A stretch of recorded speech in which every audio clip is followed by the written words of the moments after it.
పెద్ద టాస్కే. అందుకని ఏం బాలయ్య, ఎలా ఉన్నారు నా తెలుగింటి ఆడపడుచులు, అన్నదమ్ములు, అక్క చెల్లెమ్మలు? నాన్నగారు వారు చాలా బాగున్నారు. వారు ఎప్పుడు కూడా మీ పేరే స్మరించుకుంటూ ఉంటారు. మరి మీరు మా నుండి దూరమైనా సరే తెలుగు ప్రజల గుండెల్లో ఉన్నారు. ఏమంటావు తారక్? నిజమే తాతగారు, మీరు దూరమై ఇన్ని సంవత్సరాలైనా సరే వారు మాత్రం వాళ్ళ ఇంట్లో మీ ఫోటోలు పెట్టుకున్నారు. నిజంగా తెలుగు ప్రజలు గర్వించదగిన మనిషి మీరు. మాటలు బాగా నేర్చావు మనవడ. అన్నట్లు బాలయ్య, ఏమిటి జూనియర్తో నువ్వు సరిగ్గా ఉండడం లేదు? మీరిద్దరి మధ్య సఖ్యత లేదని విన్నా. ఎంతవరకు నిజం? అదేం లేదు నాన్నగారు. వాడు సినిమాల్లో బిజీగా ఉన్నాడు, నేను కూడా ఇటు సినిమాలు రాజకీయాల్లో బిజీగా ఉన్నాను. అంతేగాని ఏదేం లేదే. నా దగ్గర దాచాలని చూడకు బాలయ్య. ఏం తారక్, మాట్లాడు.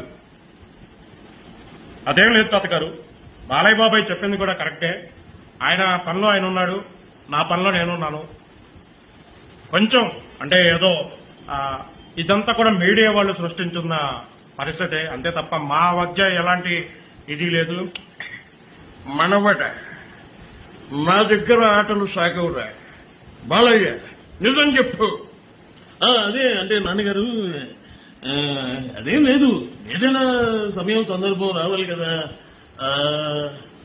మరి నా శత జయంతి వేడుకలకు తారక్ ని ఎందుకు పిలవలేదు?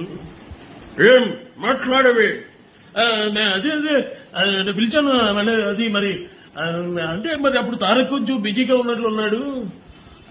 అంతే తాతగారు, నేను కొంచెం బిజీగా ఉన్నాను. అదేం లేదు, మీరు ఎప్పుడు అలాంటి పెట్టుకోకండి దయచేసి, ప్లీజ్ తాతగారు.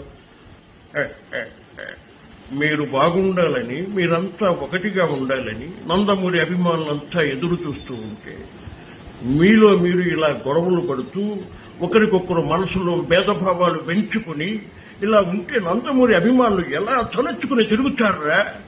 బయట వాళ్ళు మిమ్మల్ని చులకనగా చూస్తారు. మీ మధ్య చిచ్చు పెట్టాలని, పుల్లలు పెట్టాలని, మూడో వ్యక్తులు దూరి మీ మధ్య చేస్తున్న రాజకీయాలను బయట వాళ్ళు చూసి ఎంజాయ్ చేస్తుంటే పైన నా మనసు ఎంత అతలాకుతలం అవుతుందో ఆలోచించారా? లేదు నాన్నగారు, మీరు ఎప్పుడు ఇంకా అలాంటి ఆలోచనలు పెట్టుకోకండి. మేమందరం కూడా సఖ్యతగానే ఉంటాం, కలిసిమెలిసి ఉంటాం.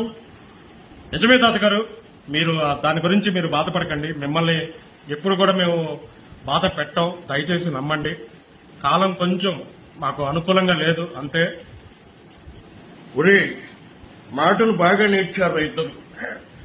నేను మళ్లీ వచ్చేలోపు మీరు గనక సఖ్యతగా కలిసిమెలిసి ఉండకపోయారో అప్పుడు చెబుతా మీ పని.